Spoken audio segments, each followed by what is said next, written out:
Class में हमने complete किया एंडोस्पर्म और हमको कल ये मालूम चला कि एम्ब्रियो सैक के अंदर एंडोस्पर्म का जो डेवलपमेंट होता है वो प्राइमरी एंडोस्पर्म सेल से होता है, जो वाकई में ट्रिप्लॉइड होती है, 3n होती है। और इससे चाहे वो सेलुलर टाइप से बने या फ्री न्यूक्लियर टाइप से बने या हेलोबियल टाइप से बने, ओवरऑल एम्ब्रियो सैक के अंदर एक न्यूट्रिटिव टिश्यू का डेवलपमेंट हो जाता है, जो कि यहाँ मौजूद जाइगोट को न्यूट्रिशन देने का काम करेगा। जब एक बार एंडोस्पर्म बन जाएगा, फिर इस जाइगोट से एम्ब्रियो बनने का काम आसान हो जाएगा। तो ये देखा जाता है कि जस्ट जब डबल फर्टिलाइजेशन हो जाता है तो पहले पीईसी सेल से टिश्यू बनता है, उसके बाद फिर जाइगोट अपना डिवीजन शुरू करता है। तो ये एंडोस्पर्म है जो अंदर बना, और कल मैं एक बार फिर आपको बता दिया था कि ये इसके चारों तरफ अभी कुछ डिप्लॉयड सेल भी हो सकती हैं, जो वाकई में न्यूसीलस टिश्यू था ओव्यूल का। ये ओव्यूल आपका डबल इंटेगुमेंट, ये माइक्रोपाइल इस तरह से था। तो ये जो बाहर जो टिश्यू है ये हो भी सकता है और नहीं भी हो सकता है। अगर है तो हम इसको बोलते हैं पेरीस्पर्म।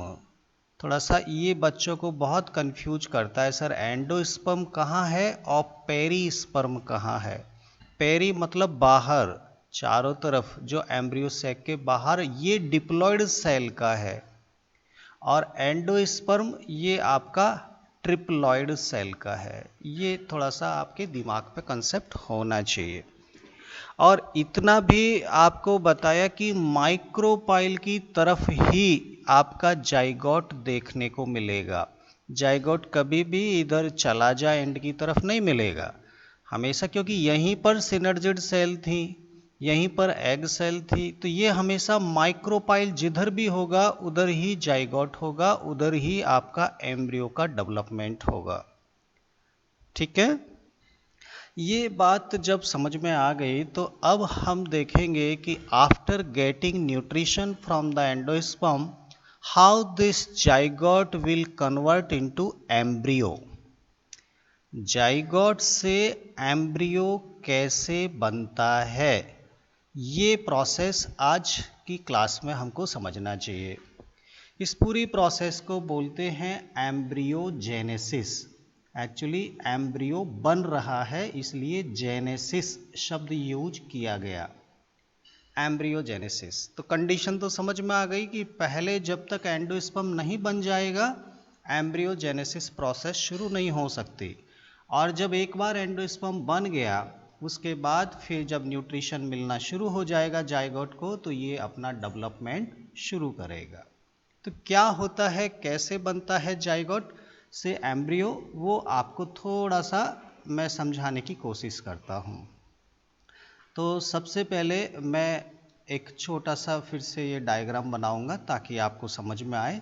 केवल और केवल एम्ब्रियो सैक बना रहा हूँ, ये मैंने केवल एम्ब्रियो सैक बनाया।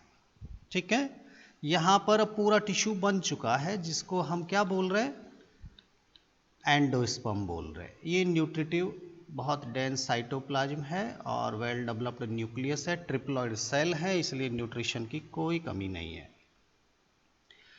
अब यहाँ पर जो ये जाइगोट है, ये डबल फर्टिलाइजेशन के बाद ये डिप्लॉइड सेल बन चुकी है। ध्यान देना, जाइगोट कैसा है, वो तो सिंपल हमको मालूम है, जाइगोट तो डिप्लॉइड है, क्योंकि दो हैप्लॉइड सेल के फ्यूजन से बना है।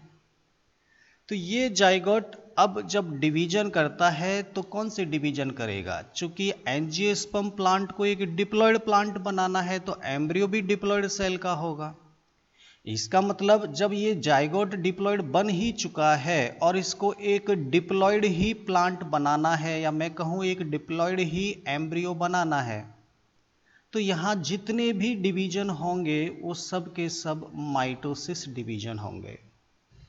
इधर कौन सा एंड है? इधर आपका माइक्रोपाइल एंड है और इधर आपका चलाजा एंड है। ठीक है, एंड का जरूर ध्यान रखिए। जाइगोट आपका हमेशा किधर मिलेगा? माइक्रोपाइल एंड पे ही मिलेगा। इंटेगुमेंट्स नहीं बनाया, पेरिस्पर्म नहीं बनाया, केवल एम्ब्रियो सैक बनाया हूं। अब इसका डिवीजन शुरू करते हैं और ये जाइगोट डिवाइड होके माइटोसिस करके बन चुका है 2 सेल। एक सेल तो यहीं पर ये लटकी हुई है और एक सेल इस पे मैं थोड़ा अलग कलर से बना देता हूं, ये एक दूसरी सेल बन गई। ठीक है, 2 सेल बनी है और ये दोनों की दोनों डिप्लॉइड सेल है। ये पहला माइटोसिस हुआ। इस माइटोसिस में ये जो सेल है ऊपर वाली, जो माइक्रोपाइल की एंड पर इस एम्ब्रियो सैक से चिपकी हुई है, ध्यान देना, ये यहाँ इस जगह से चिपकी हुई सेल है।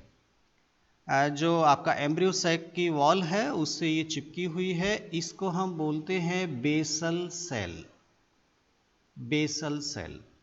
और इस सेल को जो मैंने ब्लू कलर से बनाई है इसको हम बोलते हैं एम्ब्रियो सेल, एम्ब्रियो सेल। ठीक है, अब यहां पे और फर्दर माइटोसिस होंगे। अब फर्दर माइटोसिस होंगे तो क्या होगा? ये दोनों ही सेल डिवाइड करेंगे, लेकिन दोनों का डिवीजन करने का अलग अलग तरीका होगा।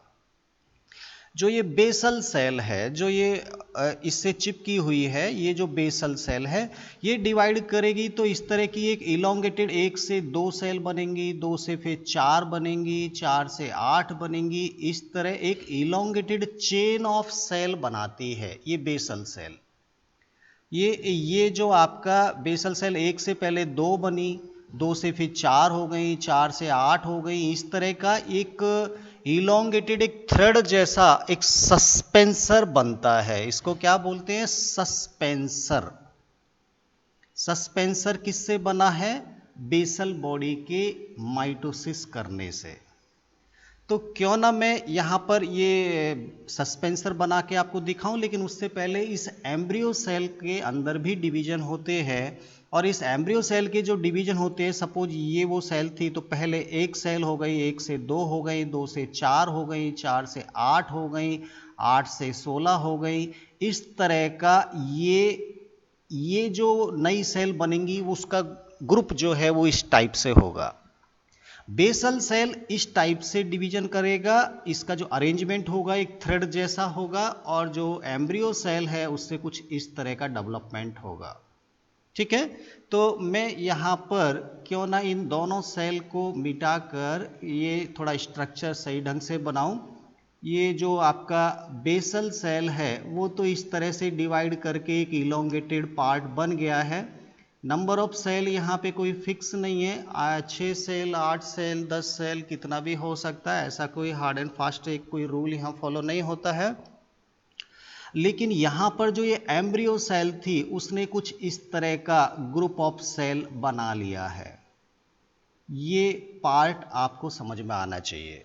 ठीक है, अब मैं यहाँ पर चूंकि ये जो बेसल सेल है वो तो अब सस्पेंसर बन चुकी है, और जो एम्ब्रियो सेल थी उसका भी तो कुछ नाम रखना पड़ेगा। तो ये जो रेड कलर का जो थ्रेड बना इसको तो नाम दे दिया मैंने सस्पेंसर।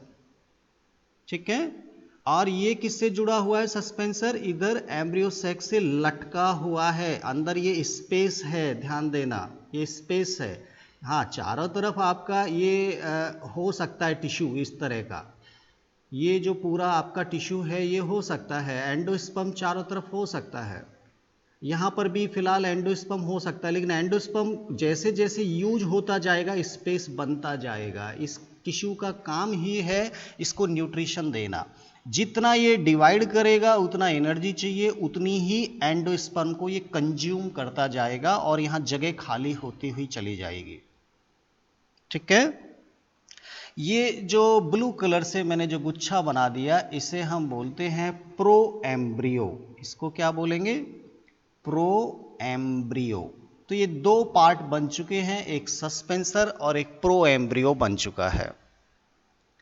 ठीक है, हमारा जो जाइगोट है उसने एम्ब्रियो जब बनाना है तो देखिए सस्पेंसर तो केवल सपोर्टिंग डिवाइस है जो इसको हैंग कर रहा है। मेन जो एम्ब्रियो बनेगा वो इस प्रो एम्ब्रियो से बनेगा। मेन जो एम्ब्रियो बनना है वो प्रो एम्ब्रियो से बनना है। तो मैं कह सकता हूं कि जाइगोट अब चेंज होके क्या बन चुका है, अब ये प्रो एम्ब्रियो कंडीशन में आ चुका है। ठीक है, अब प्रो एम्ब्रियो कंडीशन फिर से अब डिवीजन भी करेगी और कहीं ना कहीं सेल डिफरेंशिएट भी होती हुई चली जाएंगी। डिवाइड भी करेगा और डिफरेंशिएट भी करेगा। ठीक है, तो अब ये जो प्रो एम्ब्रियो है थोड़ा सा और बड़ा हो जाएगा, थोड़ा सा और बड़ा हो जाएगा और इस तरह से एक बॉल जैसी स्ट्रक्चर बन जाएगी। बॉल जैसी स्ट्रक्चर जैसे ही बन गई, थोड़ा साइज बड़ा हो गया, मतलब ये एम्ब्रियो बनाना शुरू कर दिया इस सेल ने। तो अब हम इसको थोड़ा नाम दे देते हैं, इसको अब हम बोलेंगे ग्लोब्यूलर एम्ब्रियो। इसको क्या नाम देंगे, ग्लोबुलर एम्ब्रियो, मतलब एक बॉल जैसी स्ट्रक्चर बन गई। तो मैं कह सकता हूं पहले ये जाइगोट था, फिर ये नेक्स्ट स्टेज में प्रो एम्ब्रियो में कन्वर्ट हुआ और नंबर 3 अब ये चेंज होके बन चुका है ग्लोब्यूलर एम्ब्रियो। यहां तक की बात समझ में आ गई। अभी इसको क्या बनना है, कंप्लीट एम्ब्रियो बनना है। अब सवाल ये आता है कि ये एंजियोस्पर्म प्लांट ये डाइकॉट है या मोनोकॉट है। ये थोड़ा सा अब फर्दर डेवलपमेंट को चेंज करेगा, क्योंकि अगर इसको एक डाइकॉट एम्ब्रियो बनाना है तो इसको 2 कॉटिलिडन्स बनाने पड़ेंगे। अगर ये एक मोनोकॉट का एम्ब्रियो बन रहा है तो इसको एक सिंगल कॉटिलिडन्स बनाना है। मतलब अब यहां से डाइकॉट और मोनोकॉट के एम्ब्रियो अलग अलग डायरेक्शन में ग्रोथ करते हैं और फाइनली वो अपना एम्ब्रियो बना लेंगे। शुरुआत की जो अर्ली स्टेज है वो तो डाइकॉट और मोनोकॉट सब में सेम ही है। ग्लोबुलर एम्ब्रियो तक तो चाहे डाइकॉट हो तो भी ऐसा ही बनना है, मोनोकॉट हो तो भी ऐसा ही बनना है। अब यहां से धीरे धीरे ये अपने आप को डिफ्रेंशिएट करता है। हमको क्लास 12 में जो एम्ब्रियो का डेवलपमेंट समझाया गया वो केवल डाइकॉट एम्ब्रियो का डेवलपमेंट समझाया गया है। सपोज ये अगर एक डाइकॉट एम्ब्रियो बनाएगा तो नेक्स्ट किस स्टेज में जाएगा, अब आपको वो समझाने की कोशिश करता हूं। ठीक है, अब ये जब ग्लोबुलर बन चुका है तो इसमें धीरे धीरे से यहाँ पे थोड़ा सा क्लीवेज जैसा आना शुरू होगा और ये आपका इस तरह से कुछ पार्ट बनना शुरू हो जाएगा। इस तरह से ये कुछ इस फॉर्म में आ चुका है। आप ये इसको इस तरह से समझिए, ऐसे लग रहा है कि जैसे ये एक कॉटिलिडन्स बन रहा है और ये एक कॉटिलिडन्स बन रहा है और ये कहीं ना कहीं आपका ऐसे लग रहा है जैसे हार्ट की शेप है। देखिए हार्ट आप कैसे बनाते, ऐसे बनाते हार्ट, तो ये बिल्कुल आप इसको ऐसे समझ लो कि ये एक हार्ट जैसा बन रहा है। हाँ, ये एक हार्ट की जैसी शेप आ रही है। तो अब जब ये शेप आ जाएगी तो हम इसको बोलते हैं हार्ट शेप्ड एम्ब्रियो। लेकिन हार्ट शेप एम्ब्रियो किस में आएगी, केवल डाइकॉट प्लांट में आएगी।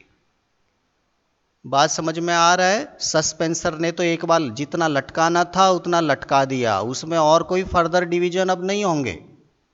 हाँ, ये जो आपका प्रो एम्ब्रियो है ये ही अब ग्लोबुलर बन गया। अब ये ग्लोब्यूलर है वही अब हार्ट शेप एम्ब्रियो में चेंज हो गया है।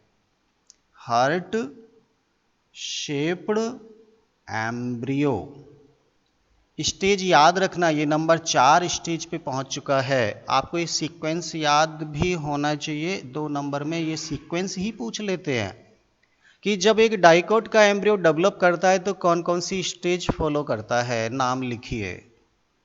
तो आपको ये नाम भी याद होना चाहिए। जाइगोट, जाइगोट से प्रो एम्ब्रियो, प्रो एम्ब्रियो से ग्लोब्यूलर एम्ब्रियो, ग्लोब्यूलर एक बार बॉल बन गई, बॉल फिर हार्ट शेप में चेंज हो जाएगी और जब हार्ट शेप में ये चेंज हो गया तो बस अब कुछ नहीं करना, इनको और डेवलप हो जाना है और वाकई में ये आपके कॉटिलिडन्स बन गए। और कहीं ना कहीं ये आपका फुली मैच्योर एम्ब्रियो बन चुका है। और ये जितना ग्रो करता जा रहा है उतना एंडोस्पर्म खर्च होता जा रहा है और ये पूरा स्पेस इसमें लेना शुरू करता है। और कॉटिलिडन्स तो और भी बड़े होके कई बार ये पूरा स्पेस कवर कर लेते हैं, पूरा सीड कवर कर लेते हैं और ये एंडोस्पर्म आपका खत्म हो सकता है। जब ये एम्ब्रियो मैच्योर हो जाएगा, हम बोलेंगे कंप्लीट डेवलपमेंट हो जाएगा, उस वक्त इसके अंदर एंडोस्पर्म बचा रह भी सकता है और एंडोस्पर्म खत्म भी हो जाता है। दोनों ही सिचुएशन है। एंडोस्पर्म को ही कंज्यूम करके ये ग्रो कर रहा है, तो जितना ये ग्रो करता जा रहा है उतना एंडोस्पर्म आपका खत्म होता जा रहा है। एक्चुअली एंडोस्पर्म का काम ही है इसको न्यूट्रिशन देना। तो मान लीजिए कंप्लीट डेवलप जब हो गया तो हो सकता है एंडोस्पर्म बिल्कुल खत्म हो जाए। जब वो खत्म हो जाएगा उसको जब हम सीड पढ़ाएंगे तो बताएंगे कि उस सीड को हम क्या बोलेंगे, ऐसा करके एक कंसेप्ट आएगा, वो थोड़ा अगली क्लास में लेके जाएंगे तो ज़्यादा ठीक होगा। फिलहाल अब मैं आपको थोड़ा सा ये समझा देता हूँ कि ये जो एम्ब्रियो बना, अब एम्ब्रियो कैसा होता है, उसमें कौन कौन से पार्ट होते हैं वो थोड़ा सा अलग से समझाऊंगा, लेकिन फिलहाल इतना समझा देता हूँ कि एम्ब्रियो में एक तो रेडिकल होगा जो रूट बनाता है और एक प्लम्यूल होता है जो शूट बनाता है। दो नाम तो मैंने क्लास 11th में ही आपको पढ़ाए थे, रेडिकल होता है, प्लम्यूल होता है। सवाल ये आता है कि इस एम्ब्रियो में रेडिकल किधर है और प्लम्यूल किधर है। तो देखिए ये जो नीचे लटका हुआ ओपन पार्ट है, ये वाला जो टर्मिनल यहां पे रहेगा, यहां पर आपका शूट बनाने वाला है, ये प्लम्यूल है। और जो ये माइक्रोपाइल की तरफ वाला जो एंड है इसका, ये वाला जो पार्ट है, ये यहां पे रेडिकल बनाएगा। अभी समझ में नहीं आया होगा, क्यों? क्योंकि मैंने आपको एम्ब्रियो अभी नहीं समझाया, क्लास 11th में समझाया, वो आप भूल गए होंगे। ठीक है, फिलहाल मैं इतना केवल एक्सप्लेन करना चाह रहा था कि रेडिकल पार्ट से ही ये सस्पेंसर जुड़ा होता है, इधर से ही रूट बनना है और इधर से शूट बनना है। ये दो चीज समझ में आना चाहिए। ठीक है, अब चलिए इसको मैं उल्टा करके दिखाऊंगा। तो उल्टा करके दिखाऊंगा तो ये आपके इस तरह से दो कॉटिलिडन्स और ये मैंने ऐसे बना दिया। हाँ, नहीं आया समझ में? देखो देखो देखो, दोबारा से देखो। अभी मैंने बनाया था ये सस्पेंसर और ये मैंने बना दिया फुली डेवलप्ड एम्ब्रियो सैक, जिसमें ये दो कॉटिलिडन्स लटके हुए थे। इस तरह से ये मैंने बना दिया। ठीक है, अब ये cell cell cell cell cell cell cell cell cell cell पूरा ये सब सेल है, ऐसे बताया था। तो ये पार्ट, ये जो टर्मिनल है वो प्लम्यूल है और ये जो पार्ट है वो रेडिकल है। अब ये क्या होते हैं जस्ट अभी समझते हैं। इसका मतलब ये जो एक एम्ब्रियो है वो इस तरह से लटका हुआ है। ठीक है, अब मैं इसको सीधा करता हूं। सपोज मैंने प्लम्यूल को कर दिया ऊपर, ठीक है, और ये मैंने कर दिया इसको ऐसे। ठीक है, यहां पर ये बेसल बॉडी है, ये बेसल बॉडी से ये लटका हुआ है और ये मैंने ऐसे कर दिया। इधर माइक्रोपाइल आ गया, माइक्रोपाइल। हाँ, इधर आपका चलाजा हो गया। उल्टा कर दिया ना इसको घुमा के, भाई इसको इस टर्मिनल को इधर ले गए और इस टर्मिनल को इधर ले आए, तो ये अब ऐसा हो गया। अब ऐसा होने से हमको थोड़ा समझ में आता है, ये सीधा हो गया। हमको ऐसा लग रहा पहले उल्टा लटका हुआ था, अब ये सीधा हो गया है। समझने की बात है बस, और कोई ऐसा कुछ नहीं है। अभी क्या होना है कि यहां से ये निकले दो कॉटिलिडन्स और एक ये हो गया, एक और एक ये दो कॉटिलिडन्स। अभी मैं आपको एम्ब्रियो समझाने की कोशिश करता हूं, एम्ब्रियो कैसा होता है। ये फुली डेवलप्ड मैच्योर्ड एम्ब्रियो का फोटो है। देखिए, इसमें मान लीजिए ह्यूमन बींग्स है तो ये उसकी मुंडी हो गई, ये उसकी बॉडी हो गई और बॉडी पे आप देखेंगे ये टांग लग गई। ठीक है, इस तरह का। तो इसकी बॉडी का एक्सिस कहाँ है? ये इसकी बॉडी का एक्सिस है। एक्सिस, एक्सिस मतलब पूरी बॉडी को यहाँ से इधर हाथ जुड़े हैं, इधर ये हाथ जुड़ा है, इधर ये टांग जुड़ी है, ये टांग जुड़ी है, इधर इसका सिर लगा हुआ है। तो आपको जस्ट अभी मैं समझा रहा था, जैसे ये हमारी ह्यूमन बॉडी है, तो इस हमारे बॉडी के बीचों बीच में अगर हम एक एक्सिस मान लें, तो इस एक्सिस से ये आपके हैंड लगे हुए हैं, यहाँ आपकी लेग लगी है, ये आपका हेड लगा हुआ है। तो कहीं ना कहीं ये एक्सिस है, तभी तो ये अलग अलग पार्ट इससे जुड़े हुए हैं। ऐसे ही यहाँ जो हमारा एम्ब्रियो है, आप इस पूरे पार्ट को, ये जो आपका पूरा पार्ट है, इसको आप मान लीजिए एक एक्सिस। ये क्या हो गया? एक एक्सिस हो गया। एम्ब्रियोनल एक्सिस बोलते हैं इसको हम बोलते हैं एम्ब्रियोनल एक्सिस। ठीक है, तो एम्ब्रियोनल एक्सिस कहाँ है? ये पूरा ये पार्ट जो है, ये आपका एम्ब्रियोनल एक्सिस है। ठीक है, अब एम्ब्रियोनल एक्सिस का जस्ट हाफ देखें तो लगभग यहां पे आता है। अगर इसका जस्ट हाफ देखना चाहें तो यहां पे आता है, लेकिन हाफ से थोड़ा और ऊपर, लगभग इस लेवल पे, इस लेवल की जब हम बात करेंगे, यहां पे इस लेवल से निकलते हैं दो कॉटिलिडन्स। एक ये कॉटिलिडन्स हो गया और एक ये कॉटिलिडन्स हो गया। ठीक है, फोटो को, डायग्राम को एक बार मैं साफ सुथरा बनाने की कोशिश करता हूं। देखिए, ये हो गया आपका एम्ब्रियोनल एक्सिस। ये एम्ब्रियोनल एक्सिस आप बना दीजिए। पहले तो वो एक मेन स्ट्रक्चर आपने बना दिया कि ये एम्ब्रियो है, ये इसकी एक्सिस है। अब इसकी एक्सिस पे थोड़ा सा ऊपर की सरफेस में मैं बात कर रहा हूं, तो यहां से ये एक इस तरह का आप कॉटिलिडन्स निकाल दीजिए और ठीक इसी लेवल पे आप ये एक कॉटिलिडन्स निकाल दीजिए। ये शंकर भगवान का त्रिशूल बन गया है। हाँ, थोड़ा समझाने के लिए बनाया हूं। तो इस एम्ब्रियोनल एक्सिस पे, ये जो एम्ब्रियोनल एक्सिस है, इसको हम कॉटिलिडन्स कहां से निकले, इसके आधार पर इस पूरी एक्सिस को हम दो पार्ट में बांटते। देखिए, कॉटिलिडन्स यहां से निकले, तो ये जो ऊपर का पार्ट है इस एक्सिस का, ये जो ऊपर का पार्ट है एक्सिस का, इसे हम बोलते हैं एपिकोटाइल। इसको हम क्या बोलते हैं? एपिकोटाइल। एम्ब्रियोनल एक्सिस का वो पार्ट जो उस जगह के ऊपर है जहां से ये आपके कॉटिलिडन्स निकले हैं, एपिकोटाइल। इसका मतलब यहां पे एपिकोटाइल क्या है, मैं ये पॉइंट मान लूं, ये जो पार्ट है यहां से लेके यहां तक का, ये क्या कहलाएगा? ये एपिकोटाइल कहलाएगा। ठीक है, और इसके नीचे का ये जो पार्ट है, ये यहां से लेके यहां तक, एक्चुअली हमको एक वो जगह तो माननी है उस एक्सिस पे जहां से हम मान सकते हैं कि कॉटिलिडन्स किस जगह से निकले हैं। ये जो नीचे का पार्ट है, नीचे को हमेशा हम बायोलॉजी में हाइपो बोलते हैं। हाइपो, हाइपो मतलब लोअर टाइप का, नीचे वाला, इसको बोलते हैं हाइपोकोटाइल। पहले तो ये दो शब्द समझ में आना चाहिए, एपिकोटाइल क्या होता है, हाइपोकोटाइल क्या होता है। ठीक है, दो पार्ट हो गए। और ये जो दो स्ट्रक्चर निकली है, ये एक्चुअली एपिकोटाइल और हाइपोकोटाइल के जंक्शन से निकलती है।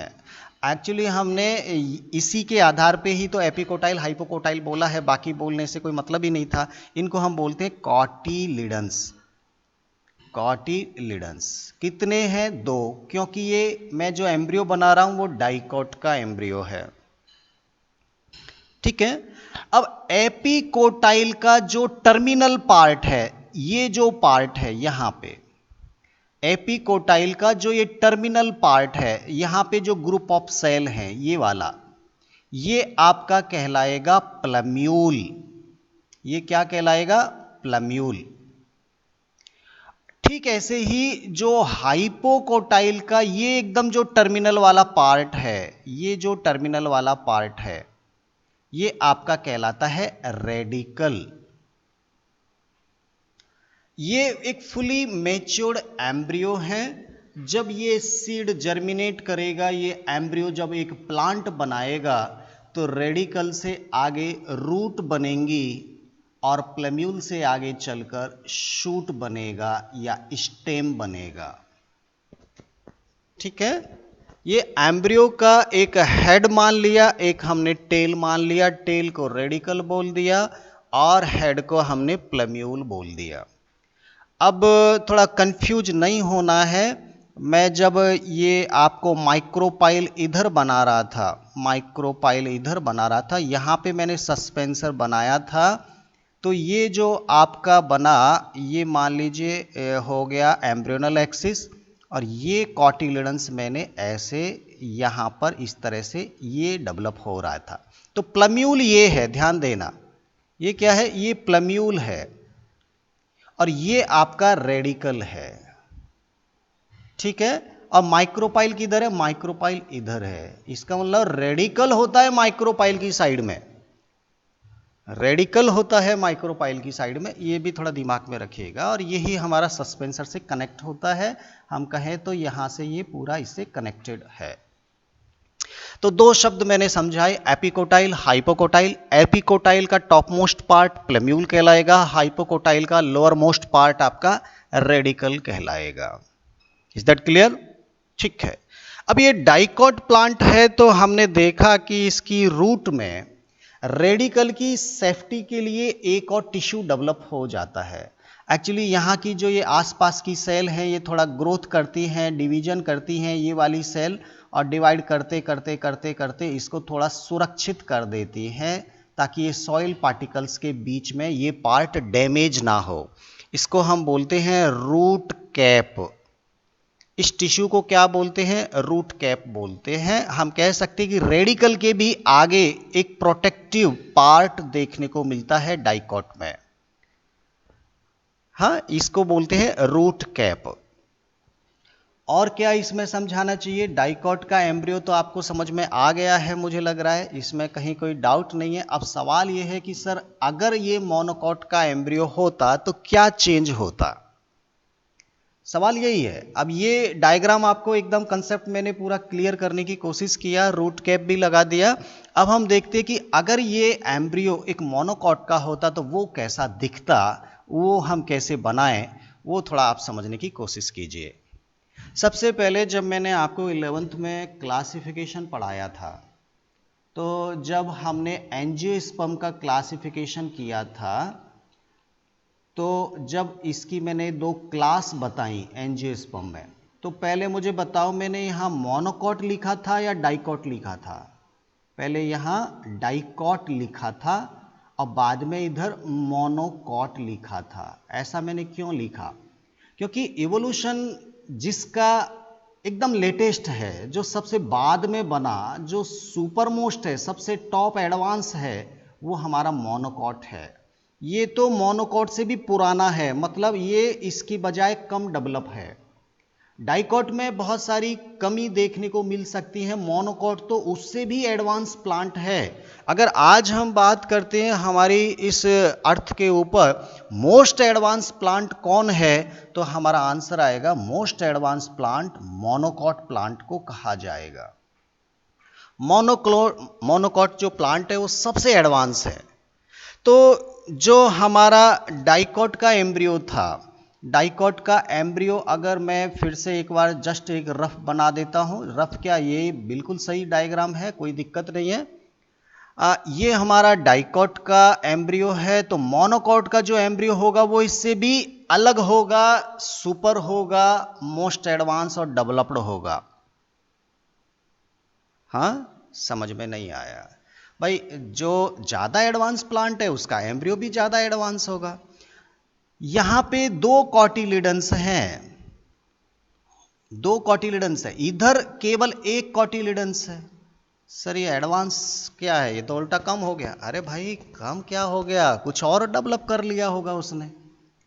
एक से ही काम चला देगा वो, ये इसको तो दो दो की जरूरत थी, तब जाके ये बेचारा जर्मिनेट कर रहा था। वो तो इतना पावरफुल है कि एक कॉटिलिडन से ही पूरा पेड़ बना सकता है, उसके पास कुछ और भी है।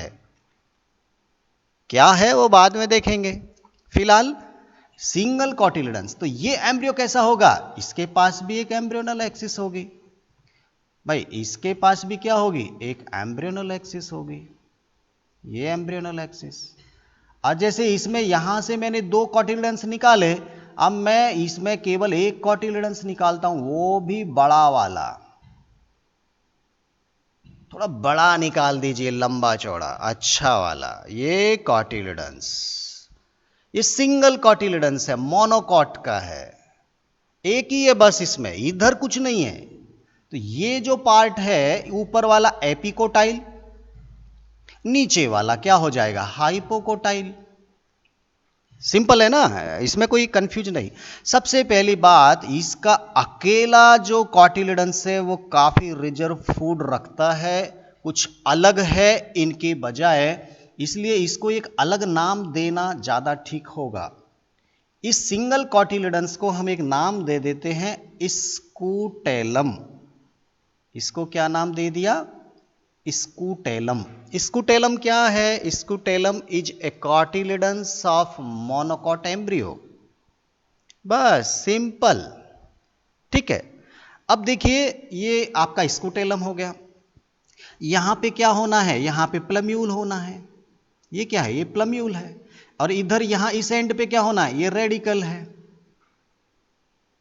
ठीक है ना, रेडिकल। अब जो डाइकॉट था, रेडिकल के आगे रूट कैप तो उसने भी लगाया था, ये रूट कैप मैंने भी लगा दिया यहां पे। अब ये मोर एडवांस है तो कुछ और भी एक्स्ट्रा फीचर्स इसके पास होगा, क्या फीचर्स है वो थोड़ा देखिए। देखिए ये प्लम्यूल की भी सेफ्टी करेगा और रेडिकल की और ज्यादा सेफ्टी करेगा, और कुछ एक एडवांस लीफ लाइक छोटी छोटी लीफ जैसी स्ट्रक्चर ये यहां से डेवलप करेगा, जो इसको ढक लेगी, इस तरह से इसको कवर कर लेगी। जैसे एक फ्लावर नहीं होता, फ्लावर के अंदर बड्स स्टेज में वो पूरा पैक रहता है, सुरक्षित रहता है, कवर्ड रहता है, ठीक ऐसे ही ये अपने प्लम्यूल को लीफ लाइक छोटी छोटी स्ट्रक्चर से कवर कर लेता है, इस तरह से ढक लेता है, उसका प्रोटेक्शन कर लेता है प्लम्यूल को, शूट को। और इन जो लीफ लाइक छोटी छोटी प्रोटेक्टिव स्ट्रक्चर बन रही हैं, इनको हम बोलते हैं कॉलियोप्टाइल। इसको क्या बोलते हैं, कोलियोप्टाइल, कॉलियोप्टाइल। ये डाइकॉट में नहीं थी, मोनोकॉट में है कॉलियोप्टाइल। ऐसे ही रूट कैप के आगे यहां पर भी छोटी छोटी लीफ लाइक कुछ स्ट्रक्चर ये प्रोटेक्टिव बना लेता है, इस तरह से। हाँ, ये मान लीजिए इस तरह से कुछ स्ट्रक्चर बना लिया है, लीफ लाइक स्ट्रक्चर, तो उससे ये और ज्यादा सुरक्षित हो गया। और इनको हमने नाम दिया कोलोराइजा, कोलियोराइजा। राइजा मतलब होता है रूट, जो रूट के आगे मौजूद है वो कोलोराइजा, और जो प्लम्यूल के आगे है वो कॉलियोप्टाइल। तो 2 नए नाम और जोड़ दिए, और इसके कॉटिलिडन्स को हमने स्कूटेलम बोल दिया। बस ये 3 डिफरेंस किए मैंने, एक तो 2 कॉटिलिडन्स की जगह 1 बनाया, नाम दे दिया स्कूटेलम, प्लम्यूल के आगे कॉलियोप्टाइल लगा दिया, और रेडिकल के आगे कोलोराइजा लगा दिया। हो गया ना मोस्ट एडवांस, और भी ज्यादा डेवलप हो चुका है ये एम्ब्रियो, तो आपको याद भी रहेगा। अब सवाल ये आता है कि सर ये तो हमें समझ में आया, बुक में तो बड़ा खतरनाक टाइप का डायग्राम बना हुआ है। भाई आप उसको समझने की कोशिश कीजिएगा, वो भी बहुत सिंपल डायग्राम है, ज़्यादा कन्फ्यूजन नहीं होना है।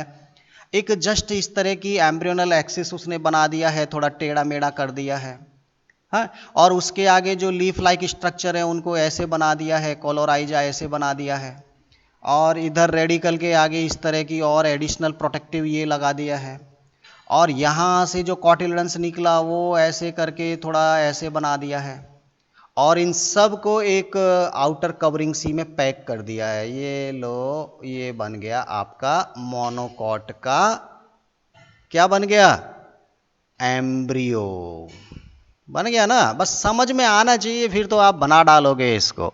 कॉलियोप्टाइल कहाँ है, ये कॉलियोप्टाइल। प्लम्यूल कहाँ है, ये प्लम्यूल। कोलोराइजा किधर है, आगे। फिर रूट कैप, फिर क्या है, radicle, radicle, root cap, coleorhiza. Epicotyl कहाँ है, ये ऊपर वाला पार्ट। हाइपोकोटाइल कहाँ है, ये नीचे वाला पार्ट, बस। स्कूटेलम कहाँ है, ये स्कूटेलम। कितना सिंपल है। हाँ, ज़्यादा कंफ्यूजन नहीं होना है, ज़्यादा परेशान नहीं होना है। मुझे लग रहा है कि अब इससे ज़्यादा और क्लियर नहीं किया जा सकता। टाइम तो अभी है, लेकिन नेक्स्ट टॉपिक थोड़ा बड़ा है। सीड हमको पढ़ना है। एक्चुअली हम पढ़ रहे हैं अभी post fertilization event. Post fertilization event, इसमें हमने सबसे पहले पढ़ा एंडोस्पर्म कैसे बना, फिर हमने पढ़ लिया एम्ब्रियो का डेवलपमेंट कैसे हुआ, और मैंने ये भी समझा दिया कि मोनोकॉट के एम्ब्रियो में और डाइकॉट के एम्ब्रियो में क्या डिफरेंस है। ये जो एम्ब्रियो के डायग्राम हैं मोनोकॉट के और डाइकॉट के, एग्जाम में पूछे जाते हैं, इसलिए आपको डायग्राम का प्रैक्टिस करना होगा। दोनों एम्ब्रियो के डायग्राम इंपॉर्टेंट है। मैंने आपको पोस्ट फर्टिलाइजेशन में 4 प्रोसेस बताई थी, अभी 2 प्रोसेस और बाकी है। एक है कि सीड कैसे बना, सीड कैसा होता है, सीड के अलग अलग टाइप क्या है, और चौथा हमको पढ़ना है कि फ्रूट कैसे बना, फ्रूट के अलग अलग टाइप क्या होते हैं, कुछ स्पेशल बात है वो हमको पढ़ना है। तो सीड और फ्रूट इनके बारे में मैं थोड़ा नेक्स्ट क्लास में लूँगा, तो अच्छा एनर्जी के साथ आपको एक्सप्लेन कर पाऊँगा। ठीक है, तो आज की क्लास थोड़ा यहीं पे हम लोग रोकें।